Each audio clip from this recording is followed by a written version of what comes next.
За сайн бацгаана уу? Өнөөдөр хэдүүлээ Солонгос хэлний дэвсгэр үсэг гэдэг хичээлээр 5 дахь хичээлээр уулзж байна. Яг одоо бидний ханзын зурлагын дөрвөлжин нүдэн дээр зурагдаг хамгийн сүүлийн зурлага болгож орж ирдэг хэсгээ гэдээ ойлгочиход болно.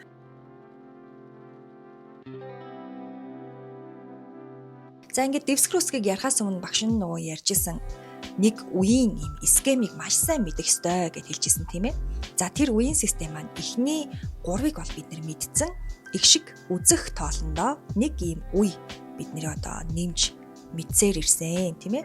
За ингээд босоо гიშгэн дээр, хэвдээ гიშгэн дээр, хос гიშгэн дээр ирж исэн үеийн системүүдийг бид нар бол мэдж байгаа. Харин тэгвэл одоо дэвсгэр үсгэн дээр ямар үеийн системүүд ирдэг вэ? Бид нар яг одоо мэдчихсэн байгаа тэр үеийн систем дахиад нэг юм шинээр одоо шинэ зурлагын хэсэг те одоо бий болох гэж байна. За одоо тэр хэсэг маань дэвсгэр гэдэг үг өөрөө дэвсэж орж байгаа гийгүүлэгчийг хэлж байгаа. Тэгэхээр одоо дэвсгэр үсгэн дээр зөвхөн гийгүүлэгчл ирнэ гэсэн утга санаа мөн үү? За мөн байна. За ингээд хэдүүлээ яг тэр доор шаарлаж харагдаж байгаа хэсэг тэр чигээрээ дэвсэж орж ирэх гийгүүлэгчийг хэлж байгаа. За тэгээд дэвсгэр үсэг гэж ярина гэсэн үг.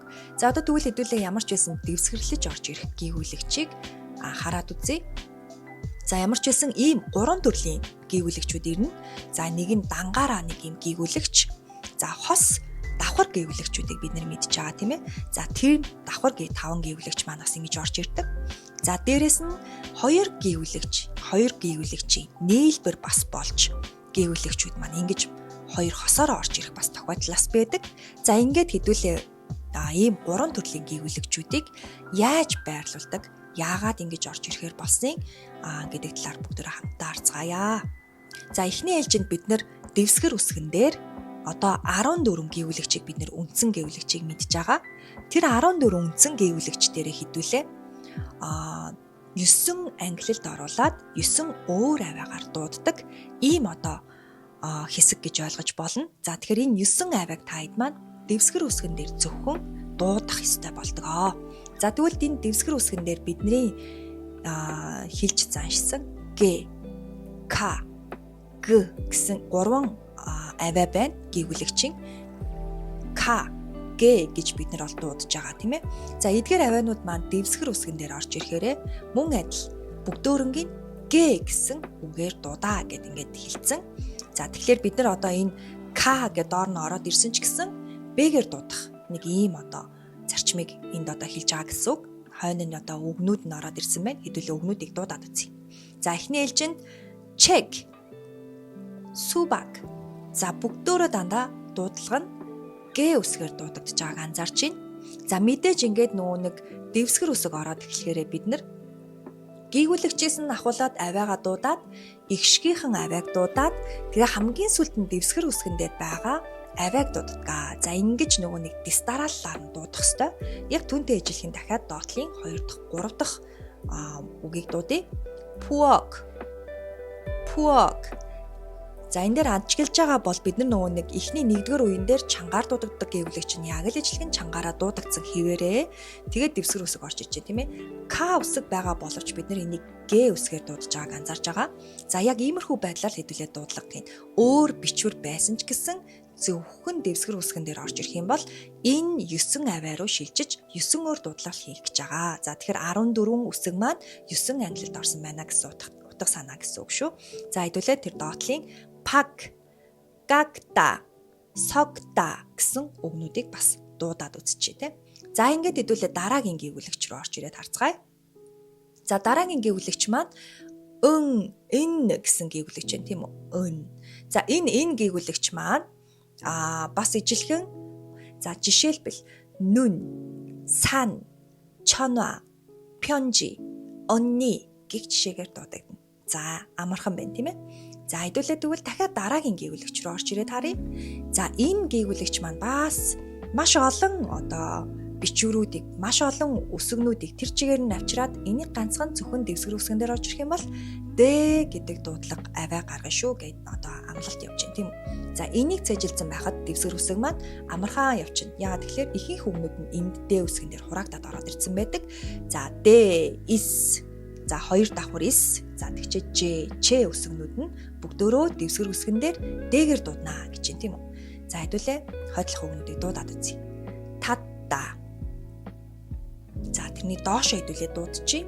Уд, итта, над, гуд. За бүгдөө Д үсгээр дуудаж байгааг анзаарч байна. За одоо гих мэдчлэн бүгдөө ингэ дууддаг учраас та хэд маань энийг цээжилсэн байхад бол дэвсгэр үсэг айгүй амархан явдаг байгаа. Хайлайт хэсэг байх нь. За дахиад хэдүүлээ Д, Х гэсэн гэгүүлэгчүүдийг харж байна. За эдгээр гэгүүлэгчүүдийг Т үсгээр дууддаг. За жишээлбэл мит, гид, пат гэх жишээгээр Д үсгээр дуудана. Т үсгээр дуудана гэсэн үг. За ингээд тэрний доор байгаа. Гамата, хаята. За эдгээрүүд нь яагаад энэ Х үсэг өөрөө Т юм шиг сонсогдоод байна гэхлээр Х үсэг маань бидний дараагийн авиа зүүн хичээлүүд дээр ерөөхдөө орж ирнэ. Энэ Х үсэг маань хойдлынхон авиаг өөрөө чангаар дуудаад өөрөө алга болдог нэг юм ичэдтэй. Тэгээд хойдлын Т үсэг маань Т гэд дуудагдж байгаа. Өөрөө болохоор яг энэ өөрийнхөө авиаг бол тэр чигээрээ дуудагдахгүй Х гэж дуудагдахгүй байхгүй болдог. Үл үзэгдэгч болдог ийм авьяастай байдаг. За эдгээрийг дараагийн хичээл дээр бас дахиад бүр дэлгэрэнгүй та хэдэд ярина. За дараагийн гэгүүлэгчийг харцгаая. Эр үсэг байна. За энэ эр үсэг маань дэвсгэр үсгэн дээр илээр дуудагддаг. За ямар шүү байдлаар дуудагдах хэдүүлээ харцгаая. Тай, май, пёл, улда, ойгур гэсэн хэлбэрүүдээр дуудагдана. За тэгвэл энэ дээр хэдүүлээ эр үсгэн дээр бас ижилхэн бидний анхаарах ёстой зүйл байдаг. За жишээлбэл хоёр дарааллаад ороод ирсэн тохиолдолд энэ дүрсүүдийг бид нар яаж дуудах вэ? Энэ гэвлэгчийг за ямар шүү байдлаар дуудах уу гэдэг аргачлал байдаг. За тэрийг хэдүүлээ харцгаая. Багш нь сая ой, гүр гэд эр үсгээр дуудсан хэсэг те. Гэхдээ бүгдөө ил үсгээр дуудана штэ гэ амлалт байгаа. Тэгсэн тэгтээ бид нар хоёр дарааллаад доор дэвсгэр үсгэн дээр ороод ирсэн тохиолдолд хойдлынхон дарааллаж орж ирсэн ил үсгийг эрээр дуудана гэсэн амлалт байдаг. Тэгэхээр та нар энийг бас цээжлээд авбал айгүй зүгээр, айгүй гоё цэвэрхэн дууддаг болно гэсэн үг. За түүний хажууд бас ижилхэн шилэмнида гэсэн солонгос үг байна. Жишээлбэл энэ өөрөө юу гэсэн үг гэхээр excuse me гэсэн утга санааг илэрхийлнэ. Тийм ээ, хэнийг нь гудамжинд явал уршаа өрөө гэсэн утгатай. Гэхдээ энэ тохиолдолд бид нар яаж дуудлага хийх вэ? Ууг нь бол эрээр дууддаг, тэ дээр ороод ирэхээрээ үндсэн гэгүүлэгчийн үүргийг гүйцэтгэх нь тэгтээ эрээр. Өмнөх одоо үеийн дээр дэвсгэрлээд ил үсэг ороод ирсэн тохиолдолд хойдлын эр үсэг маань ил болж зөөлөрч дуудагддаг. За тийм учраас юу гэж дуудана гинэ? Шиллэмнида, шиллэмнида, шиллэмнида гэж дуудагдана гэсэн үг. Дараагийн хэсэг рүү оръё. Им үсэг байна те, им үсэг. За им үсгэн дээр ямар ч ялгаа байхгүй имээрэл дуудана. Жишээлбэл мом, кум, пам, гүм, маам, мэдэм гэх жишээгээр имээрээ дуудаж байна. За дараагийн Б үсгийг хэдүүлээ харж байна. Мөн адил ялгаа авахгүй Б үсэг дэвсгэр дээр ч гэсэн Б-гээр дуудагдана. Жишээлбэл пап, ип, коп, суоп, чигоп гэх жишээгээр дуудагдана. За одоо хэдүүлээ П үсгийг харж байна. За П-г мөн адил ялгаа авахгүй П-гээр нь дууддаг. За хэдүүлээ уншаад үзье. Ип, суп, мөрөв, ап, ёп гэх жишээгээр П гэсэн аваа гаргаж байна тийм ээ.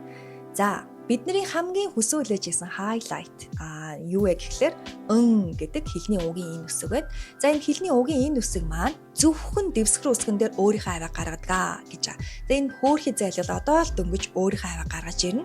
За хэдүүл энэний дуудлагыг хамтдаа хийгээд үзцгээе. Кан, пён, пихэнги, бан, кун гэсэн байдлаар дуудана. За энэ үсгээр дуудахгүй байх тийм үү?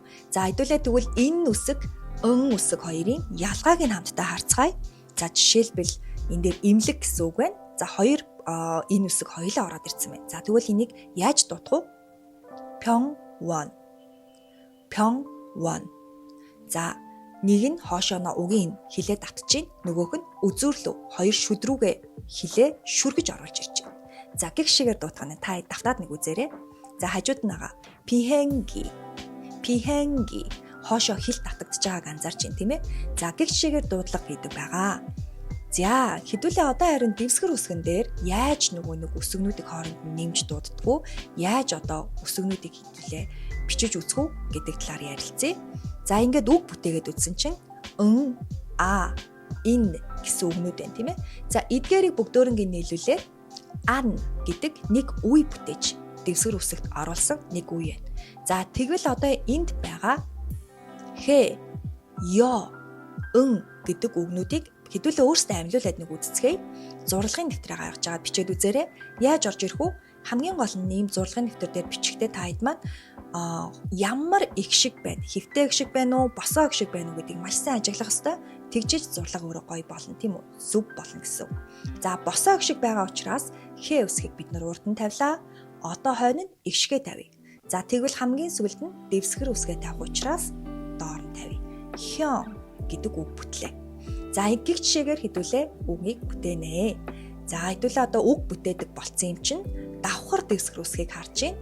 За давхар дэвсгэр үсгэн дээр ороод ирсэн байгаа одоо цэнхэр хэсэг, улаан хэсгийн үгнүүдийг хараарай. Хос дэвсгэр үсэг гэсэн утгатай. Нэг ёсондоо энэ хоёр маань давхар 5 дэвс гүйгүүлэгчээс ондоогоороо юу гэдэг вэ гэхээр салж дуудагдаж болдог. За жишээлбэл эхний хэсэг дээр байгаа гүйгүүлэгчүүд нь дандаа арт талынхан гүйгүүлэгчийг чангаар дуудах ийм одоо тохиолдлууд, харин хойдлын улаан байгаа гүйгүүлэгчүүд нь урт талынхан үсгийг илүү чангаар дуудаарай гэсэн байдаг. За тэгвэл хэдүүлээ эдгээр дээр энэ тохиолдол дээр харсан үгнүүдийг дуудаад үзцгээе. Ямар шүү байдлаар үг нь дуудагдах вэ гэдгийг бүгдээр харна гэсэн үг. За хэдүүлээ үгээ харъя. За жишээлбэл манта, анта Ж үсэг дуудагдахгүй байна. Хэ үсэг дуудагдахгүй байна, тийм ээ. За тэгвэл дараагийн тохиолдлыг харцгаая. Нэлтта. Чомта. За гэ үсэг, нэлттагийн гэ үсэг чүд гарч ирээд чомтагийн им үсэг бол баараг байхгүй шахав байна, тийм ээ. За гих шигээр дуудагдана гэсэн утга санаа. Тэгэхээр ерөөдөө хойно нь байгаа хэсгийг бид нар сул дуудах юм байна. Урд нь байгаа хэсгийг сул дуудах юм байна гэдгийг та хэд маань энэ дээр байгаа одоо доотлын дэвсгэр үсгийг пачим гэж ярьдаг тийм ээ. За эдгээрийг бүгдөөрөнгөө маш сайн цээжлэх шаардлагатай болно гэсэн. За одоо хэдүүлээ энэ дэвсгэр үсгийн хичээлийг үзснээрээ өөрсдийнх нь нэрийг бичих боломжтой боллоо. Яагаад вэ гэхээр солонгос хэлний дөрвөлжин үсэг дээр бичигдэх бүх зурлагыг хэдүүлээ энэ хичээлийг үзснээрээ мэдээд авлаа гэсэн үг. За ингээд хэдүүлээ багшийнх нь нэрийг ямар ч байсан бичиж үзцгээе. Та хэд маань болохоор өөрсдийнх нь нэрийг бас бичээд үзээрэй. Энэ бол гэрийн даалгавар шүү. За ингээд багш нь нансалма гэдэг үгээ нан сал ма гэд 3 янзаар таслалаа. Яагаад тэгэхээр 3 үеийн дээр бичихийн тулд гэсэн үг тийм ээ. За ингээд багшийнх нь нэрийг нан сал ма гэсэн байдлаар тастаад ингээд ингэж бичдэг байх нэ. За ингээд та хэд ч гэсэн нэрээ бичээд үзээрэй. За ингээд өнөөдрийн хичээлийн энүүгээр дуусгая. Сонирхолтой байсан гэж найдаж байна. Дараагийн хичээл дээр уулзтлаа. Түр баяртай.